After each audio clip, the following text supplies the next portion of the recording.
everyone, welcome back to the React in-depth series. In this video, we're going to go over a bunch of exercises together to get more practice with the final hook that we were looking at, which was the useContext hook.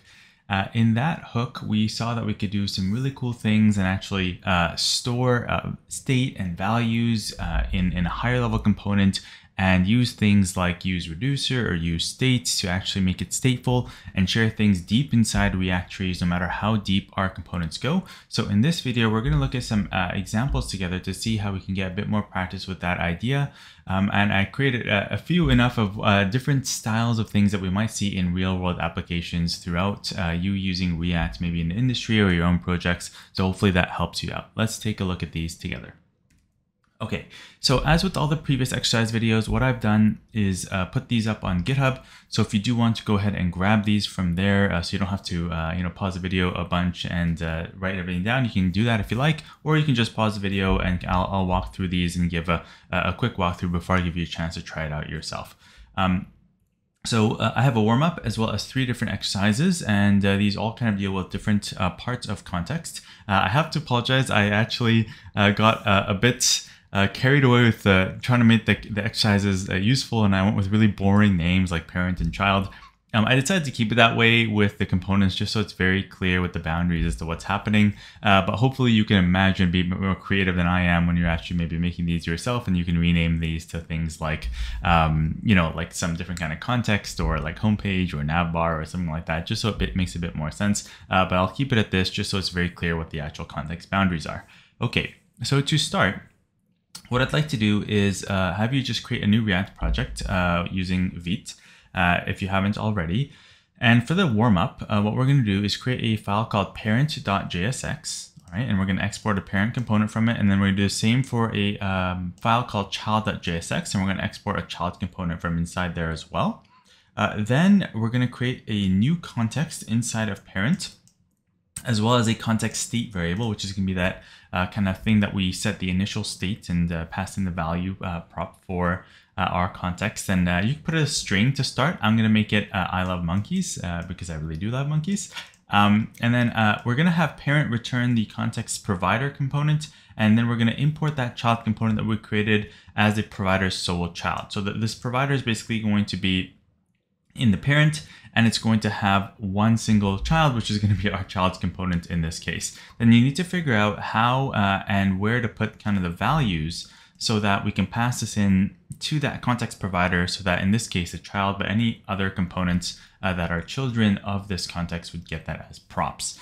Then what I want you to do is use the useContext hook inside the child component to return an h1 tag with the string value that you're being passed down from the parent's context value. Now, you don't need any props explicitly inside of child. You are just pulling these kind of magically out of thin air using the context like state value that's being passed down invisibly by React behind the scenes. Once you have this working, open your browser to test that this works. So you should see the string displayed in this h1 tag in the DOM, and that's how you know it's working or not. Okay, so give that your best shot, and then we will go through it together. All right, so to start, I'll just create a new React project in my folder here. I'll do npm create vite at latest. And I'll probably give it a name here. Let's do use, ooh, wow, can't spell. There we go, useContext exercises.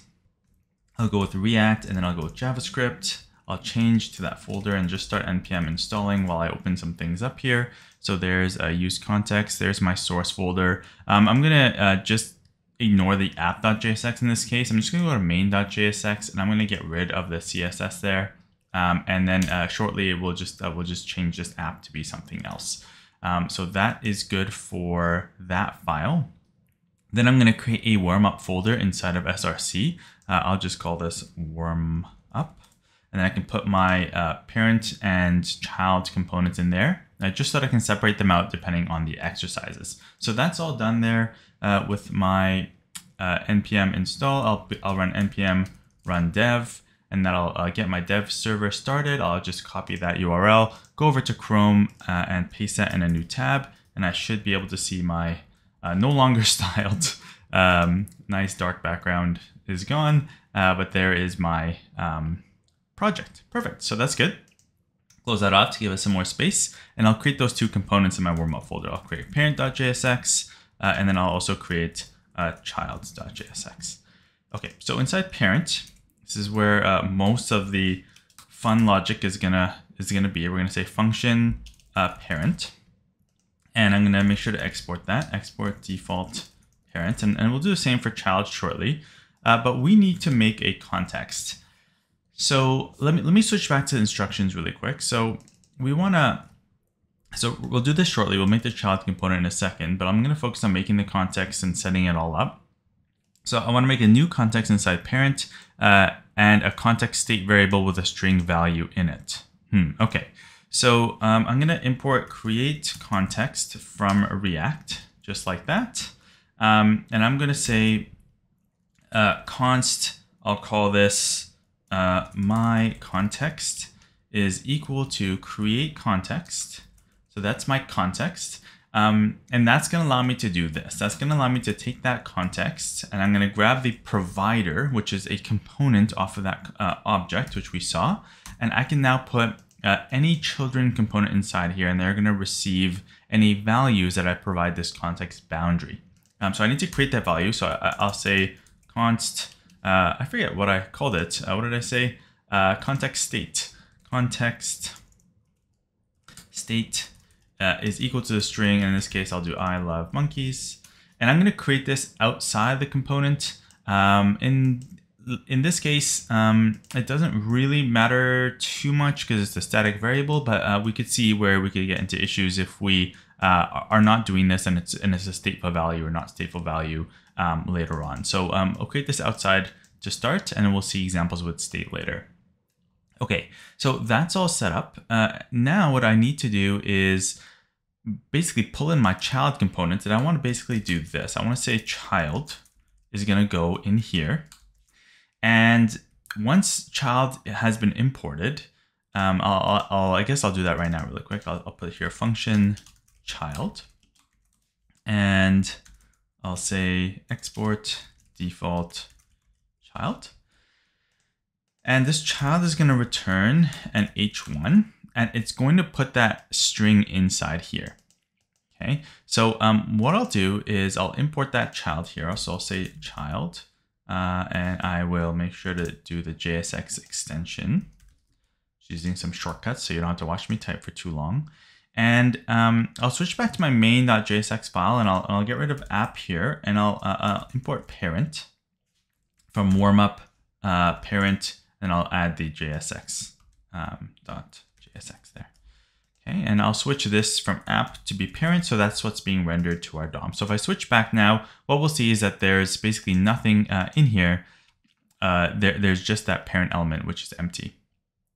Okay, I'm kind of curious as to why I'm not seeing my h1 in there.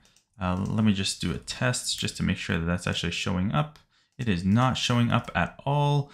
And that is because in my parent, I have child.jsx, import child from /child.jsx. Did I not return? I did return. And in this case, I did not return. So my function parent in this case is not actually returning anything. So I want to make sure to return this just like that. So it was actually returning undefined. I always end up doing that for some reason, which means basically no component. We don't have any markup to show for that component, which is not what we want. We actually want to return this JSX right here. So now I don't need that test in there, and I'll show you what I was looking for, which is this empty h1 tag right there. All right, so that's all set up. Now I need to get this string value down into this child without passing it in as a prop directly to child. So the way that we do that is we create a value prop for a context provider, and we pass in the value that we want, in this case, the context state. And then now anything inside this tree, this context provider boundary tree, will have access to that through the useContext hook. So let me go in there and use that useContext hook. And I'll say useContext from React. And now I can do this. I can say const, and I'll just put, I'll just do ctx for context is equal to useContext. And I need to figure out which context to use because there could be multiple contexts, and we'll see that shortly in another exercise.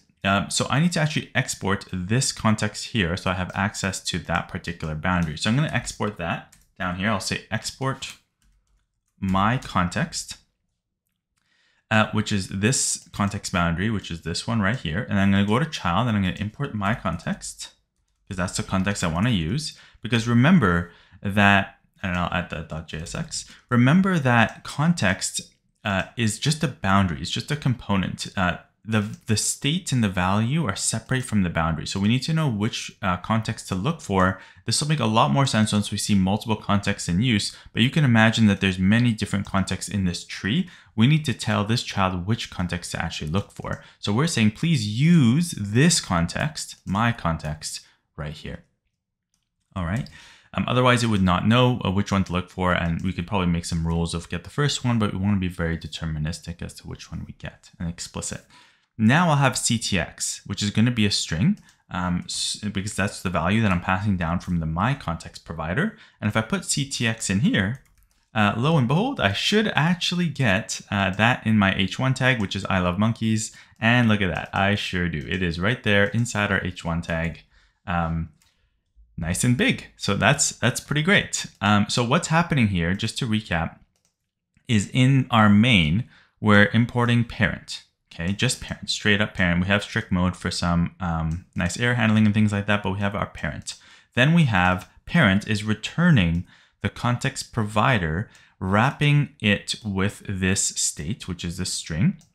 And in this case, I only have one child, which is our child component. So anything in between these two tags, the provider tags, is going to get access to this value if it uses this context and this and the useContext hook to grab this state. So inside of child, I'm saying, please use the context for that context, and I can grab this. And child could be 10 layers deep, 100 layers deep. It doesn't really matter. Hopefully you don't have 100 layers deep, but if you did, it would still work. And we would have access to that particular context's state value.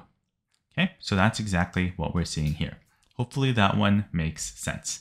If this doesn't make sense, definitely pause and play around with the different values and see how far you can get with like where it breaks and where it doesn't break, just so you have a really good idea of what's happening with the context. And you can also watch the context video before this to see exactly how this works and a bit of visuals as well to help you out. But you want to be pretty comfortable with this before you keep going with the other exercises. Otherwise, it just might become a bit more confusing. Okay, so let's look at exercise 1 together. All right, so the first exercise. For this one, I'd like you to, again, create a new Vite project for React if you haven't already, or reuse the existing one. In this one, we're going to, again, use two components. Again, sorry for the names. I use kind of parent and child again, but you can imagine using something different. I just want to be very clear with what we're doing here with which is the parent and which is the child in the context of context. So create those two components and export them from their relevant files. Inside of parent, create a new context using create context. Then what I want you to do is in parent, create a state this time using the useState hook that starts off as any string value. And this is different from our warm-up exercise where we just had a state as a static string outside the scope of the parent function. This is going to be actually a reactive state that we're going to be using in the markup of the child later on. So make sure to use it using useState. Then what I want you to do is have parent return the context provider component and import and put a child component as a provider, so child, which is what I just mentioned. And you need to figure out what values to pass into the provider as props. Hint, hint, it's going to be multiple values. So try to figure out how to do that. An array or an object usually are the best choices. And then for step 7, you're going to use the useContext hook inside the child component to return an h1 containing the string value passed down from the parent's context value. Add a button that changes this string to another string when clicked as well. The child will need a handle to the setState function from parent, and you can use the context to pass this down. So what I'm saying here is that the parent is going to pass down the state as well as the settingState function down to the actual child, so the child can just use useContext and manipulate any state values inside the parent that it needs, which is then going to flow back down to the child during the re-render process. And this will show that no matter where we are in the tree, we can change and manipulate state higher up in the component tree, which is usually the opposite way of data flow with the one-way data flow in React. And this is the whole purpose of using context to lift the state up. So once you have that working, open your browser, test that it works. So what you should see are the string displayed in the H1 and DOM, and it should change when you click the button beside it, both of which are in the child component, but manipulating state inside the parent component. So give that a shot, and then we will go through it together. Okay, so I'm going to create a new folder here in my source, and I'll do ex1. And I'm going to create a new file. I'll call this parent.jsx, and I'll create another new file. I'll call this child.jsx. And in parent, I'm going to create a function parent. And we're going to return something. So what are we going to return? Well, I'll also export default parent, just so I don't forget to do that, since I always manage to forget to do that. I want to create a context. So I'm going to import that from React. And I also know that I need to use useState in this case. So I'll import that as well. So let me start with the context. So I'm going to do a create context. So I'll say const, I'll say, in this case, it's going to be a string.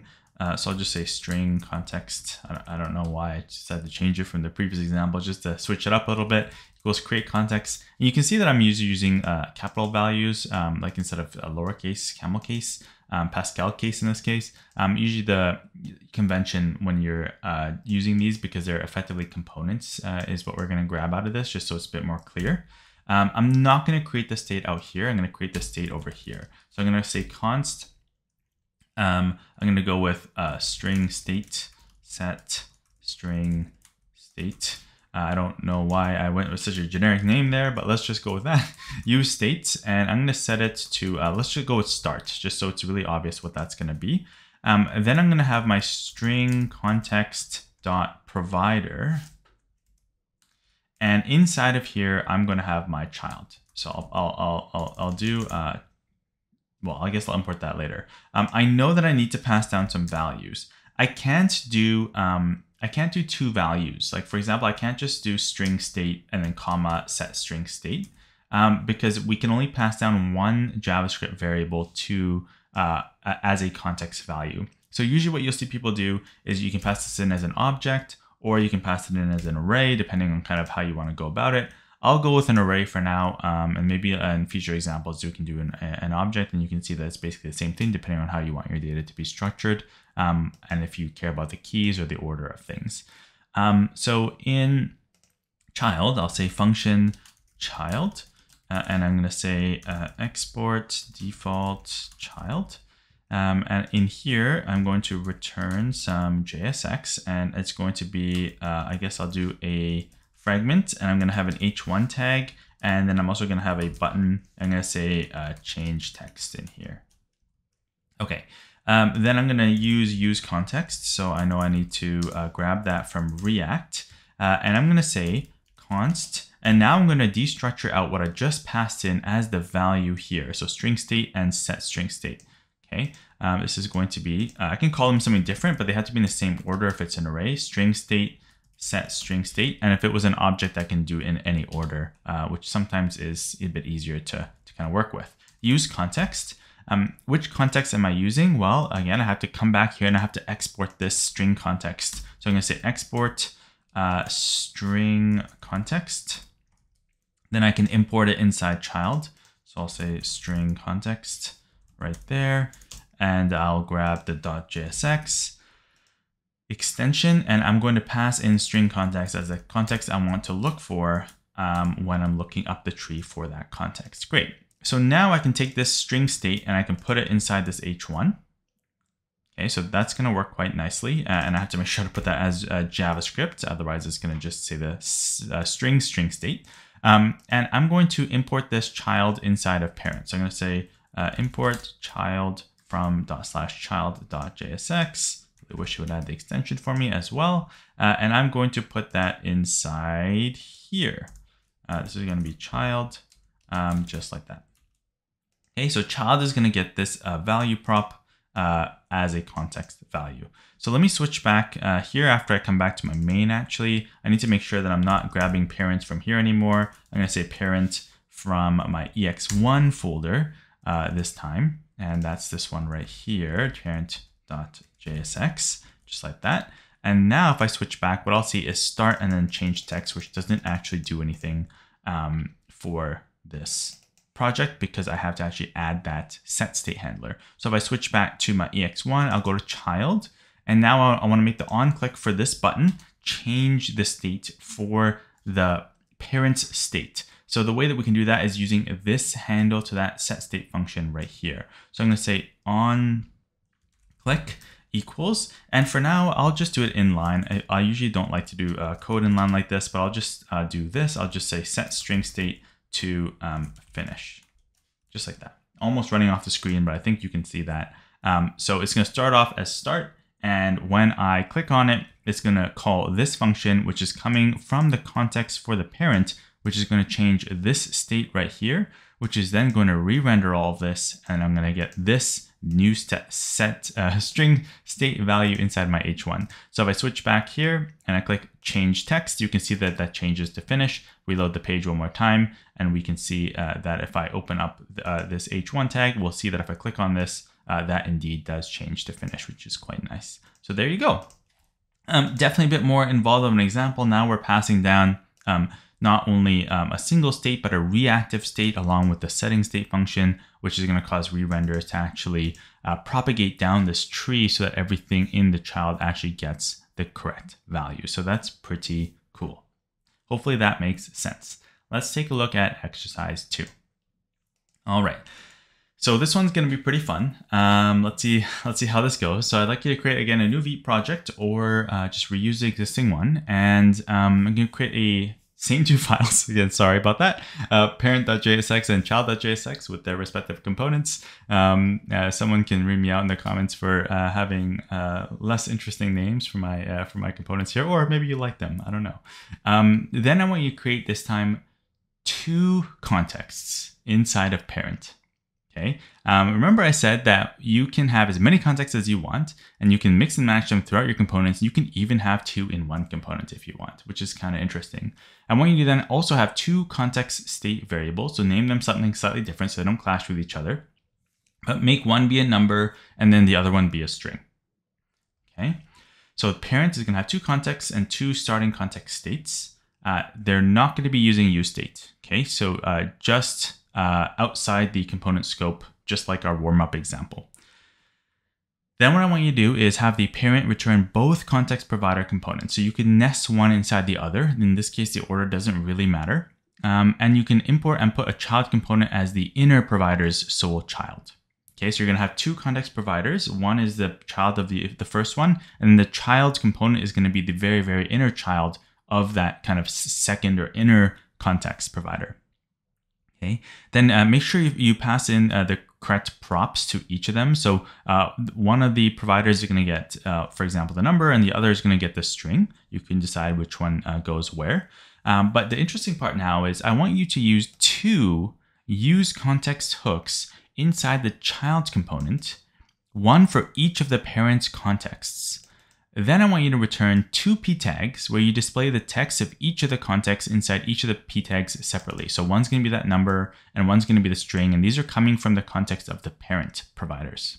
Okay, so open this up in your browser when you're done to make sure it works, and what you should see is your string and your number displayed in the p tags from the DOM, which is being rendered in the child component, and that data is coming from the context up in the parent component, which could be stateful, but in this case we'll just keep it quote unquote simple and not use state so we can focus on one thing at a time. So the parent is going to have 2 context providers, 2 initial states. The child is going to have 2 useContexts to consume both of those providers' values in one place and render them to the DOM. Give that a shot, and then we will go through it together. Okay, I'm excited for this one. Let's see how this goes. So I'm going to create an ex2. I was going to put an extension on my folder, which would be kind of odd. I'll create a new file here. I'll call this parent.jsx and child.jsx. Parent is going to be a function. Parent, hopefully you're getting tired of watching me type this so many times. That's good, because that means you're getting your muscle memory warmed up. I say it every single time. Default parent. And we need create context in here. So I'm going to import create context from React. And I don't need useState in this case because we're not going to make a stateful. We'll focus on just the context to start. So I'm going to say const, let's go with string context is equal to create context. And I'm going to say const number context is equal to create context. All right. Seems a little bit weird, but bear with me for now. Let's go with that. And I'll create two states. I'll create const. Let's go with I'll just go with name is equal to monkey, just like that. I guess no exclamation. You could have exclamation there. Why not? And I'll say const, and I'll go age is equal to, let's just go with 20. Okay. Great. So now what I want to do is figure out how I can have both of these context returns and the value kind of, so this name is going to go with the string context and this age is going to go with the number context. So I want to return, let's start with this. It doesn't matter which order we do this in, but I've got to pick one. So I'll go with string context. I'm going to pass the value in as name in this case. So that's string context.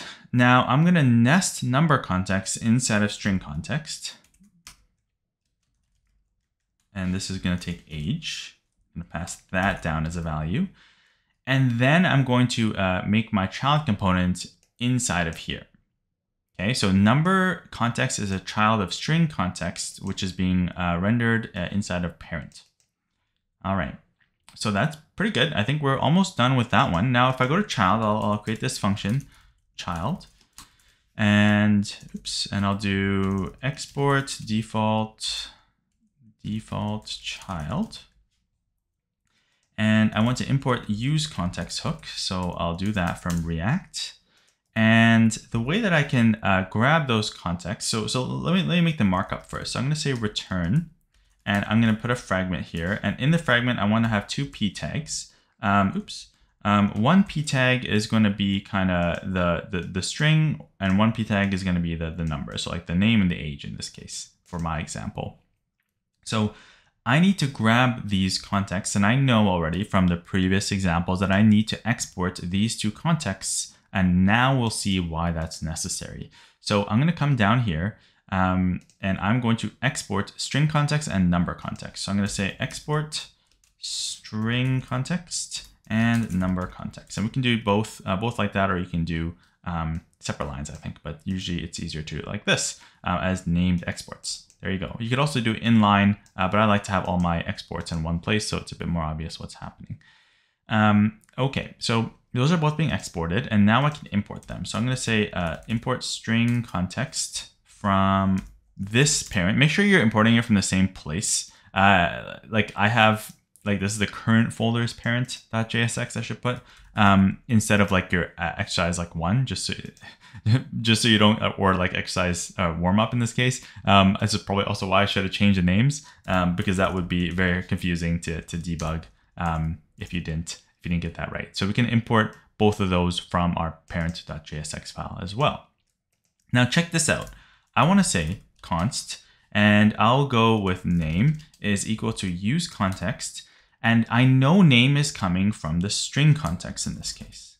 Okay, and likewise, I know const age. Again, the variable name doesn't matter because this is in the scope of the child component.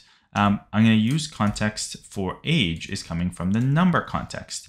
So now you can probably start to see why we need these objects imported inside the component that we're using the context in. If, for example, I just had useContext like this, how would React know which context to use, right? How would it know in this case to go up and use string context or number context? It would probably just have to choose one randomly, right? But that's not very helpful to have randomness in our application. So we need to be very explicit and tell React, hey, I want you to grab this specific value from string context and this specific value from number context. And we can have many, many, many contexts. In this case, they're both in the same component, but you can imagine there being a context above parent, another context above that one. And we could have, dozens of contexts really, if we wanted to, in our application. And we would need to tell this component where to actually stop the context boundary and grab that actual value out of. So hopefully that one makes sense. Definitely take a look through the code and make sure that you can kind of trace where that's coming from so that you can get a better sense of why we need that import. So I'm going to put name and age in here. This one is coming from the context for string context in the parent. This one is coming from the context for number context in the parent. And if I switch back here, I still have my previous app because I didn't go back to main in this case. And I'm going to import parent from ex2.jsx and same name here. So I don't have to change anything. I'm going to save moment of truth. And I get nothing, and that is probably because I messed something up here. So let me switch back to ex2 parent. I'm returning the contexts, so that is good, and that's because I forgot to put my child in here. You're probably looking at me like, oh, how could you miss that, Natter? So I got to import child from my child component down here. There's nothing in there. That was very anticlimactic, and I'm going to put that inside here of my two contexts, so that these two values are going to get passed down through the context to this child to use them if it needs, including any of the children of that child and so forth, all the way down to the base of that tree. And the child just needs to say which context it wants to use, and it can get access to those values. And if I refresh this page here, I still don't get it. So let's take a look at why that is. And if I come up to this is some little debugging together. So I have my p tags, those look good. I'm getting my use context here, my age there. Did I pass in the correct values? Yes, I did. I passed in name for string context and age for number context. Let's see what these are. Let's just do some quick debugging on the fly here. I'll just console.log out my name and my age. Did I actually see any p tags? I didn't actually see any p tags in there. So this is not even being rendered out. So I'm actually not even returning this p tag here. So something is wrong with how I'm rendering out, in this case, parent. So parent is importing child from /child.jsx. That's going inside of here. Function parent is returning that. Returning this context, returning the number context, returning the child inside. That looks fine to me. This is all technically JSX at the end of the day, but the only thing that's actually a component is our child. But that's fine. If I go to my main.jsx, ex2 parent.jsx, so that is coming from the correct place. Let me come back in here and do a console log.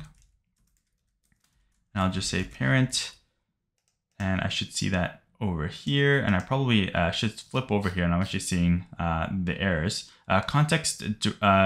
Rendering context directly is not supported and will be removed in a major release.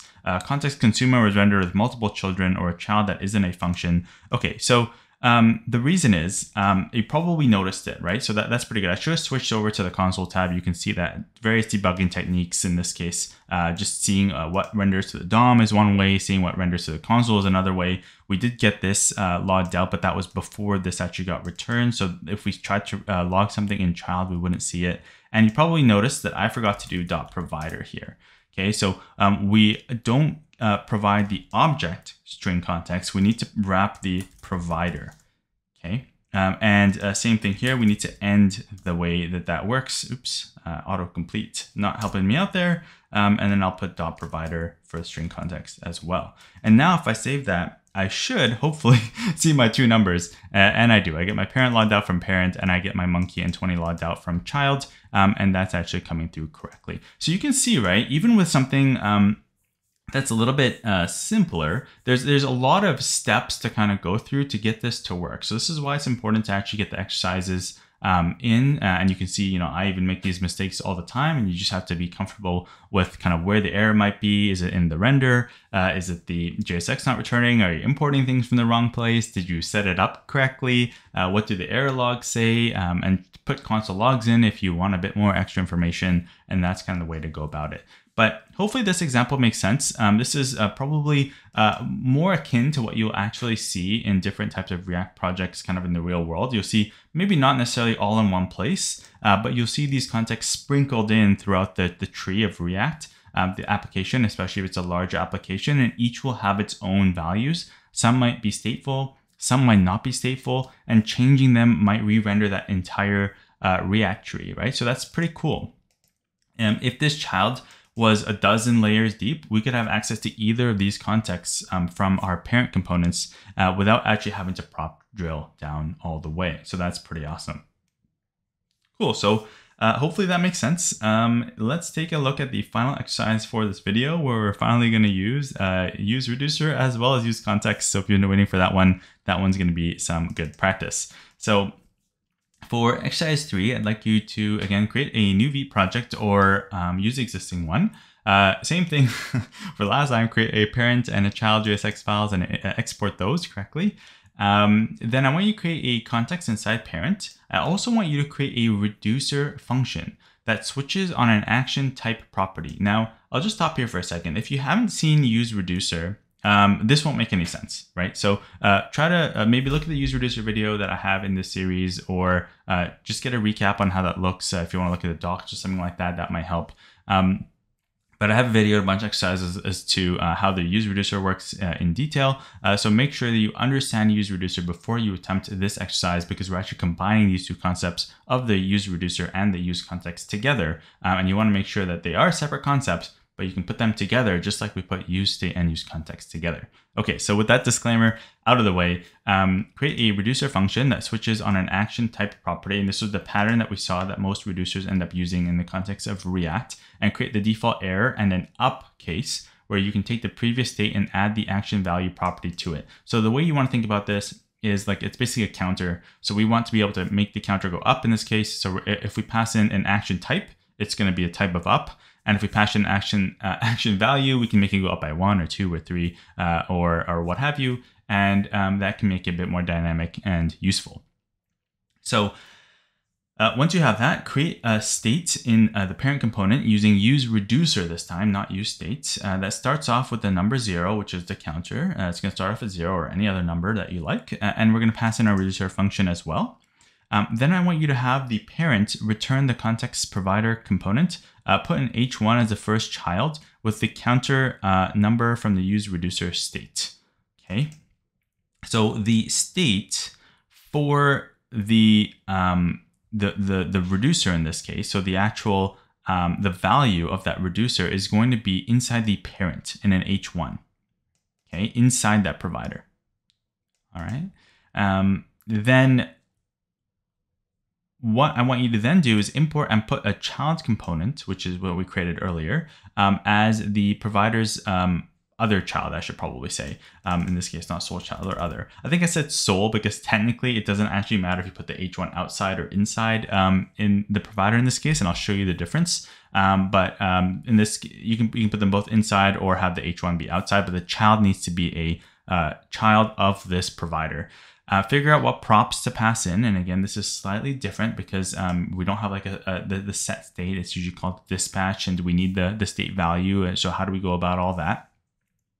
And then inside the child component, I want you to return a button, just a button, that dispatches an action to make the counter in the parent go up when clicked. Okay, so the parent is going to have the state for the actual value of the counter, which is that h1. It's going to render out the child, which has the button to make the counter go up. And the button's job is to dispatch an action to the parent to actually make that counter go up when clicked. All right.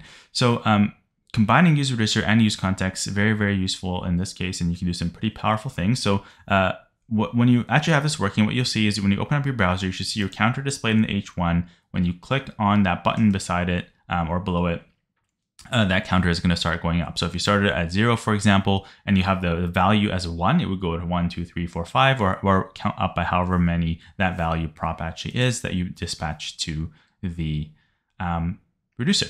So probably a bit more challenging. It's going to be a bit more involved. You'll probably see me make some mistakes too, just like we did the last one. But give that your best shot, and then we'll go through it together. All right, so let's see how we do this one. I'm excited for this one. I want to get reducer in here for us because that's a very common pattern that we will see. So we'll create a parent.jsx file, and we'll create a child.jsx file. In the parent.jsx file, we'll create our function parent, and I'll export that, export default parent, and I'm going to import my context and my useReducer. So I'll say create context, and I'll also say useReducer. Great. Now I'm going to create my context here. So I'll say const counter context is equal to create context. And I am not going to create the state out here. I'm going to create the state over here. So I'm going to create my reducer first. So I'm going to say function reducer. Our reducer takes the previous state and then it takes an action. And usually what we'll see is we'll switch on that action.type. And I'm going to have two cases in this case, the up case, where I'm going to return the previous state plus the action.value. And I'm going to have the default state where I'm just going to throw a new error invalid action type. Great. So that's what's going to happen with our reducer. And now I can use that reducer inside my parent component. So I'm going to come in here and I'm going to say const, and I'll say counter, and then I'll say dispatch counter is equal to useReducer. And I'm going to pass in my reducer as well as my starting state of 0. All right. Then what I'm going to do is I'm going to return, and in here I'm going to put I'll do this so you can see why shortly, but I'll put my counter context dot provider so I don't mess that up this time. And in here I'll put my child, which I'll import shortly. And we need to put our value prop. So in here, what does the child need to actually change the counter component in the parent? It just needs the dispatcher function. It doesn't actually need the state unless it's going to be rendering out that state inside itself. In this case, it's not. It's just a button to change the state and dispatch an action. So that's pretty cool. This is a very powerful function that we can pass around that can do eventually a lot of really cool things. And then I said that we're also going to put our h1 in here, and this is where we can change things around. This is going to have our counter again, which is stateful in this case. Okay, so that's the actual state value starting at 0, and that's going to go up by however much we pass in here. So once I have that, I think I just need to import child here. So I'm going to say import, I haven't done this yet, but I'll say child from /child.jsx, and I'll actually work on child next. So I'll say function child, and I'm going to return, in this case, a button, and I'm going to export default child, and I need to import the useContext hook. So useContext, that's the hook that I need. And inside here, I can say const. So what am I getting back? Well, I'm going to call this dispatch counter. It doesn't have to be the same name, but just so I can mentally recognize what's coming through, equals to useContext. And I need to grab that context. So I forgot to export that, which is this counter context right here. So I'll go down to the bottom of the component and I'll say export counter context. And I'll come to child and I'll import that. Counter context from parent.jsx. And I need to pass that counter context in here. So that's a context I want to use. As we saw in exercise 2, we need to tell it which context to go up to grab from in case we have multiple. And I'm going to just put go up in the button. And for this button, I'm going to say on click. I'm going to dispatch to counter. I'll do this inline.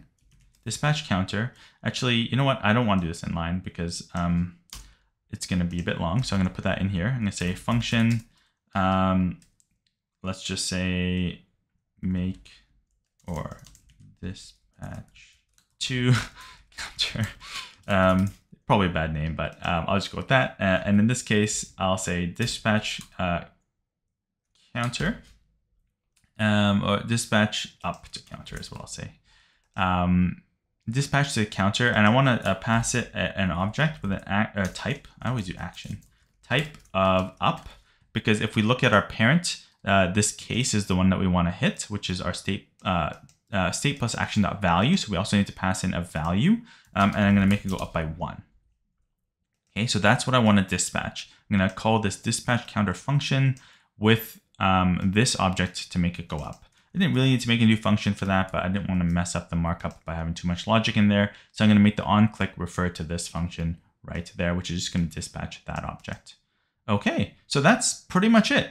If I switch now to my main.jsx, and I comment this one out, and I say import parent from /ex3/parent.jsx. And that's going to get rendered out. Let's see what we get. So there I have my button and my counter, and I click go up, and look at that, it does go up. So that's pretty good. I actually got that in one go. It's pretty awesome. So you can see that in the DOM, the H1 actually is re-rendering, which is quite nice. This H1 is coming from parent, and this button is coming from child. Okay, so let's take a look at that one more time, because it's really important to understand what's happening here. In parent, we are rendering a context provider, passing in the value to all the children. In this case, we really only need it in child. This counter is stateful, and we're rendering it as a stateful value inside an H1, which is why we're seeing the 0, 1, 2, 3. Child is going to get this value right here. So if we look at child, what we'll see is if we use that context, we will get back that function which we passed down. We can use that as an onClick in the child to dispatch an action and a value up to the parent, and the parent is going to pump it through this reducer. We're going to get back the new state. That new state is going to get stored inside of counter, and then that's going to re-render this entire section right here. So I can actually also put this up here, and if I refresh this page, what we'll see is if I can make that go up as well. So that's why I just wanted to show you that it doesn't really, in this particular case, matter. Just be careful if you do need that value or not, or if it's like a child, like a nested child component. You got to be careful what you're putting inside, because only things inside the provider are going to get past this value as a context. Cool. So let me just show you one last time how this re-rendering is happening. So I'm going to say console.log, and I'll say rendering parent. And inside the child, I'll say console.log. And this is, since this is in the body of the function, this is very similar to use effect with no dependencies. This is rendering child. And if I refresh this page, I'll go to console, I refresh this page, we're going to see 2 times because we're in dev mode, but we're going to see rendering parent, rendering child, which is what we expect. Now, if I click go up, I'm going to dispatch an action up to the parent. The parent is going to change its own state through useReducer. It's going to re-render itself as well as any of its children by definition. So we're going to see the same thing here. So right now we have these, and I click go up, and we're going to see the exact same thing. The parent is going to re-render, followed by the child actually re-rendering as part of the parent re-rendering as well. And that's going to happen no matter how many times we click this button. So just be careful. If this is a very, very deeply nested tree, all of those children, if there's dozens of them or even hundreds of them, would all get re-rendered. And that might be particularly intensive depending on how complex those components are. And that's where sometimes we see some of the other hooks like useMemo or useCallback, although those are a bit more advanced and less useful to know right away and just actually add to the confusion. So we won't go over them right now until maybe future videos. So there you go. That was quite a lot that we went through. We went through an example with state, without state. We even looked at useReducer, and we also looked at an example with the 2 different contexts where we can actually choose which context we're getting values from. So that's pretty awesome. And that should cover most of the things that you see when you actually see these types of hooks being used together out in the real world. So I hope you found this video valuable and useful. If you did, I'd love it if you could like the video and subscribe to the channel. If you do want to support the channel, I have a Patreon set up. You can check it out there, or you can check out the YouTube memberships or super thanks. In the next video, what we'll go through together is another React concept. We're done with most of the hooks until we actually look at custom hooks, which is just an abstraction on top of all the ones that we learned. But we're actually going to, in the next video, look at something called conditional rendering, which is something that I've been holding off until we learn most of the stuff, because it's going to be really important when we actually look at some other topics after it, which are going to be data fetching and the custom hooks that I mentioned. So I can't wait to get to that topic, and I will see you in that video. See you later.